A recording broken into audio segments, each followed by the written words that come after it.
Hey guys, my name's Mecha. Welcome to episode 6 of Fire Emblem Pitfalls, the series where I try and take away misconceptions about the Fire Emblem series. So remember when I said this? So that's why from now on I'm going to be doing episodes that might be a little shorter so that I can discuss fewer pitfalls but more in depth, but it also means I might be able to release episodes more often. Yeah, so there's two reasons this didn't end up happening. First off, I had more things on my plate in real life than expected. And second, I wanted to do this one properly, and as a result I had to record a ton of extra footage, but hopefully that makes it worth the wait for you guys. Today's episode is going to be about Shanna, a Pegasus Knight from FE6. I know she's gained some fans over time due to something that happened in an unnamed mobile game, but this episode has been in the making since way before that happened, and it's only going to be about her FE6 incarnation. Dum, you tried out FE6 recently, didn't you? Yeah, so while I was waiting, I tried playing Fire Emblem The Binding Blade, because I'm a huge Roy fan from Super Smash Bros. He's like super cool. So I tried to use that Pegasus Knight that you get in Chapter 2, I think her name was Shanna, but like her base strength is so low that she barely did any damage, and so I don't think I'm going to use her. But I heard later on you get other Pegasus Knights with better strength, so I think I'm just going to use those instead. Well, I can't say I'm surprised by your answer. Shanna is often seen as a pretty bad unit by less experienced players, and even more skilled individuals often write her off as a pure utility unit, but I think she's really underrated. I'm not going to say that she's the best unit ever, just that she deserves a lot more credit than she gets. If you want a rough estimate, I'd say she's a top 3 unit in normal mode, and at least in the top 8 of units in hard mode. Basically, today's pitfall is thinking Shanna is a bad unit. As Dum said, Shanna joins early on as a Pegasus Knight. Before anything else, we should take a look at how huge this is.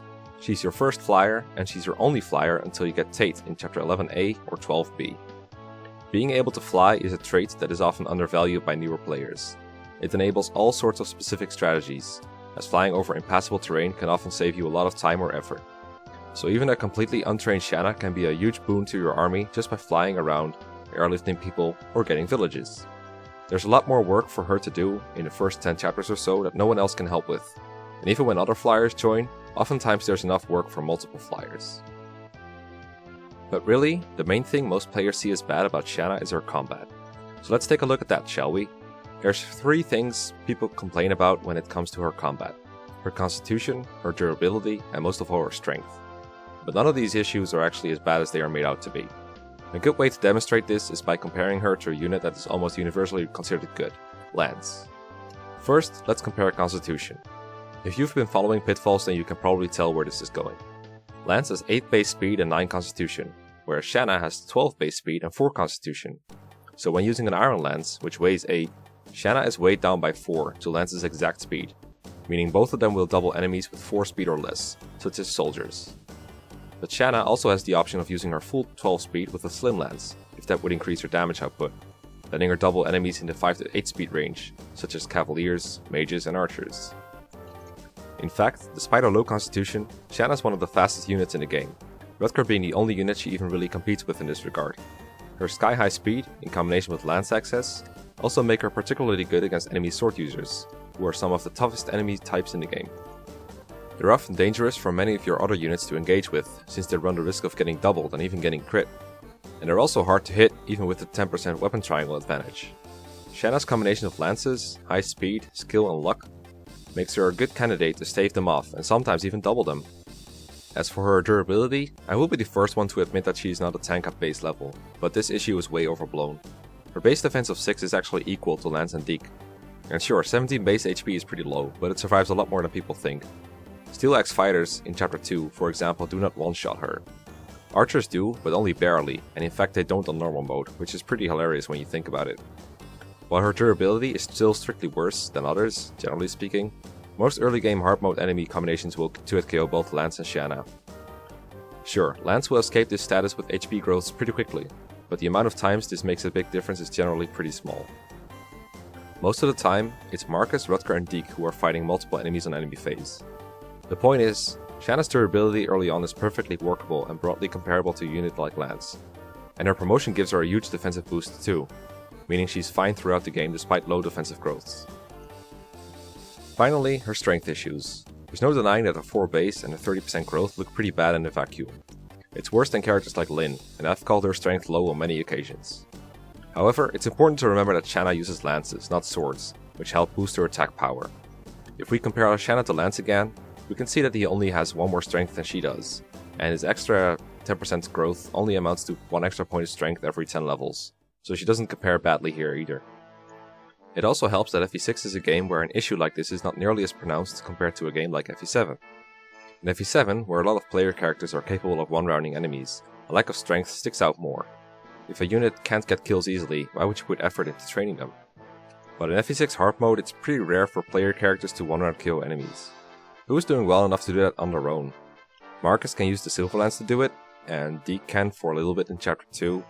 Rutger can crit kill enemies, but that's not reliable until he promotes. Effective weapons let most characters pull it off, but Shanna is just as capable as the next unit at utilizing those. Generally, other than powerhouses like Milady or Percival, most units lack either the speed to double or the strength to 2-hit KO, since enemies are so tough. As a result, you're going to need to combine for KOs between 2 characters far more, and Shanna can do that just fine. Furthermore, the enemy composition in most of FE6's early game is pretty kind to Shanna. There are many low defense, high HP soldiers that see 2-round KOs, just like Alans, and she has good performance against mages and archers on player phase because she can double them. This means she generally has plenty of opportunities to gain EXP.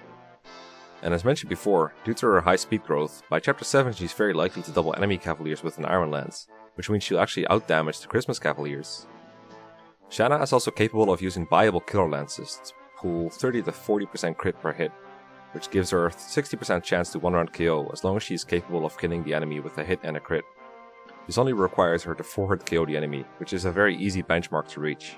Honestly, this is the best way for many units in FE6 hard mode to go about killing things, unless they're Percival or something.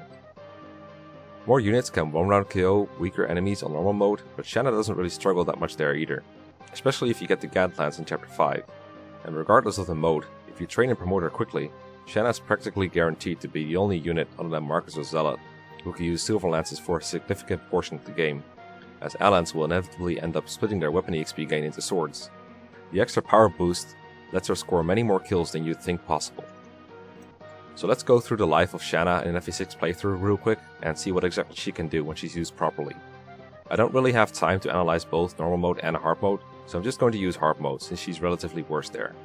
Logic dictates that if she's pretty good in hard mode, where both enemies and several other player units are better, she's even more dominant in normal mode. By the way, all FE6 footage you see in this episode was recorded while playing through the game with an average stats patch, so there's no rigging level ups involved. This patch only works with an older, lower quality translation, which is why Shanna and other characters have different names than what you might be used to. She joins in Chapter 2 along with Deke and the 2 ex-bros. Now as I said earlier, her combat is comparable to Lance, except she cannot use swords.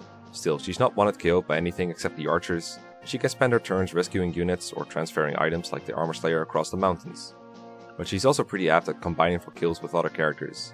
One good way to get her some EXP is to have Deke use his Iron Sword to leave some enemies with single-digit HP, and finish them up with her, using a javelin if that's what it takes to keep her safe.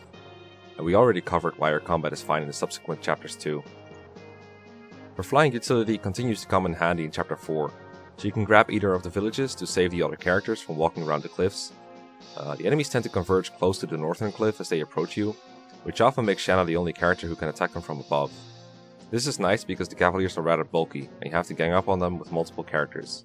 Flying on top of the cliff also makes Shanna easy to defend on enemy phase, since the untraversable terrain does most of the work for you. In the next chapter, there's lots of mountainous terrain that Shanna can leverage her flying advantages with, either by luring some enemies, attacking safely, or transporting units around. She's critical in a quick clear of the Chapter 2, because you can use her to drop a unit in a very specific spot to block most of the enemies from reaching you, while you're breaking through the gate. Chapter 6 and 8 are great maps to focus on investing more XP into your cavaliers and Shanna, due to the enemy composition. And in Chapter 7, Shanna is probably the best unit to use to quickly grab most of the villages due to the layout. She can fly straight from village to village while avoiding enemies. And her combat can't be sniffed at either, especially since she's likely to double cavaliers now too. All the way from her joining chapter through till now, Shanna has been accumulating brownie points for being the most flexible rescue drop unit in the army, along with having decent combat. But the end of Chapter 8 is when she really turns into a force to be reckoned with, as you get your first Elysian Whip. She has absolutely no competition for this, since by the time Tate and Milady can promote, you'll have 2 more. Since this is Fire Emblem Pitfalls, you already know what's going to happen here. Early promotion. Falcon Eye promotion bonuses in FE6 are great all around.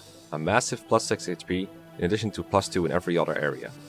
If you promote her at level 11, that means she'll have roughly 27 to 28 HP, 9 strength, 13 to 14 skill, 20 speed, 9 defense, 9 to 10 resistance, and 13 luck. She also gains the ability to use swords, just in time for one of the most X-heavy segments in the game. And let's not forget about the extra point of movement. Plus, she can use silver lances most likely, or is at least close. Overall, you could basically describe her role as a really fast flying Marcus or Zealot. I should say, Shanna can easily achieve a higher level than this by now, but I want to demonstrate how even when sandbagging her like this, she's still very strong. Shanna has always been good at reaching awkward locations, but with a quick promotion, she becomes good at killing enemies there too. With the Silver Lance, she can essentially become a flying nuke, disposing of problematic enemies such as sword or magic users with ease. Chapter 8X is one of the best chapters for Shanna, because she saves you so much time by carrying your boss killers and Roy across the gap. Without her, you have to walk all the way around. Even if you're not trying to LTC the game, you have to admit that it's tedious watching all these fire tiles go off turn after turn. The Western Isles are a series of maps with two things in high numbers, axes and terrain. Shanna's ability to help transport units like Rutger across the sea or over walls is invaluable, and since we've promoted her, if you have her hold a sword, she becomes practically untouchable by most of the enemies.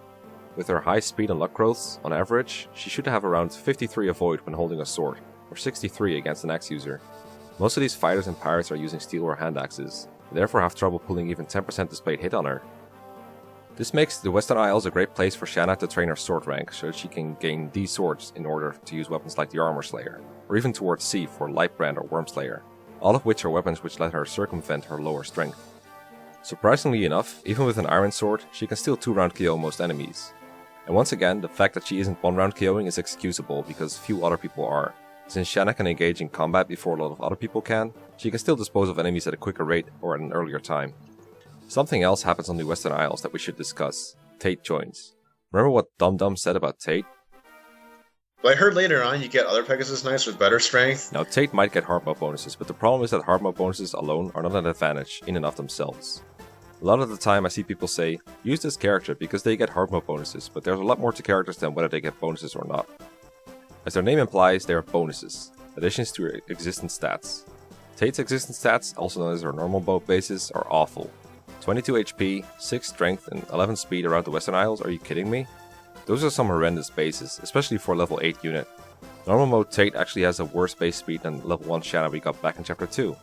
Even with her hard mode bonuses, Tate just can't really compete with Shanna at this point. She might be roughly on par when it comes to HP, strength, and defense, but she loses out big on speed as well as weapon ranks. Tate has an awful base D in lances, whereas Shanna is going to be rocking with silvers, can use killers as soon as we buy them, and will be well on our way to getting these swords. Tate can't even use the Axe Reaver to try and cope against the swaths of axe users. Tate's most commonly cited saving grace is her higher strength growth.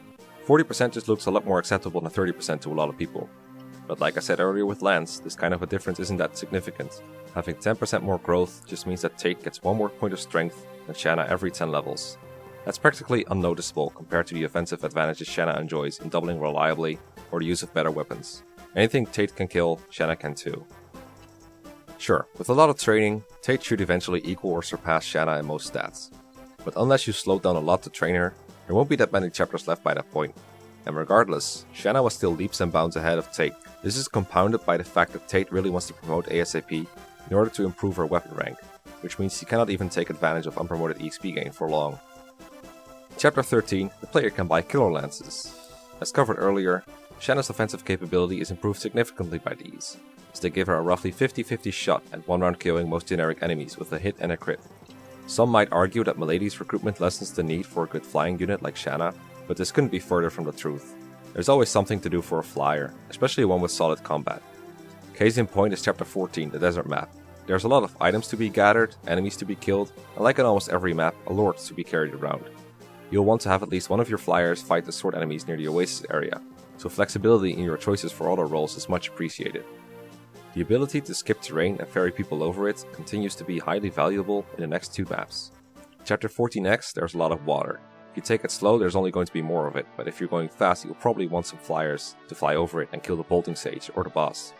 Chapter 15, you can use a flyer to bypass the mountain range instead of walking all the way around. Following that, there's a couple of indoor maps where flying isn't particularly helpful, but simply being a high movement unit is. And then the route split happens. Most players want to go to Ilysa, since enemy Pegasus Knights are easier to kill than nomads, and the maps are less difficult in general. Just look at how a unit like Garrett performs against both of these enemy types. Even Marcus can do decently against Pegasus Knights, and he's not exactly a good combat unit at this point. Ilysa is where you end up if the combined EXP gained by Shanna and Tate is more than the combined EXP gained by Sue and Shin. By using Shanna, you make it significantly easier to train one of the nomads and still go to Ilysa, whereas if you ignored Shanna entirely, you'd probably be stuck going to Saka. It also goes without saying that being able to fly in Ilysa is a pretty big advantage. There's nearly always something to fly over, be it ocean, forests, or mountains, and things placed out of reach of your grounded units. But even if you somehow end up in Saka without trained Shanna, she is still one of your better units because the others will have issues hitting and doubling the nomads and the myrmidons. So she's a pretty good player phase unit. On enemy phase she's kind of a liability, but then again most of your other units have little to no offense there anyway because their 2 range sucks. The only units who are really helpful on enemy phase here are Sue and Shin. After the route split, there are still a couple of late game maps where flying circumvents large portions of terrain. In Chapter 21, Shanna makes it easier to avoid reinforcement trigger zones and transport people like staff users and Roy around. She can also use the Tate to kill wyverns. Let's sum this little playthrough up. Shanna spends around 10 chapters being your only flyer, as well as an acceptable combat unit. She's no Marcus or Rutger, but she's good enough to where she can contribute, in a similar position to a unit like Lance. But with her added flyer utility, she ends up contributing more, saving you both headaches and turns. After Chapter 8, she promotes and becomes one of your best units for a bit due to her high avoid and flexibility during your Western Isles and in Arcadia. From here on out until the rest of the game, you can always count on her to help out with regards to either flyer or combat utility, grabbing side objectives or ferrying units around. Using her allows you to use another good unit, Shin or Sue, at your leisure without having to go to Saka. Even with her peak performance behind her late in the game, she still retains usefulness. This episode as a whole is also a demonstration of the power of flyers, and in particular early game Pegasus Knights, because Shanna is definitely not the only Pegasus Knight to get shafted by some people. Units like Karen, Florina, and Vanessa, even Sita used to be really underrated, and people were actually considering reclassing her to Mage, just because they thought her strength was too bad to be a Pegasus Knight. So get out there and use Shanna, and if someone comes up to you talking about Shanna's bad strength, durability, constitution, weakness to bows, or god forbid her being inferior to Tate, show them this video so that they too will learn to respect her. Thanks for watching Fire Emblem Pitfalls, and I'll see you guys next time.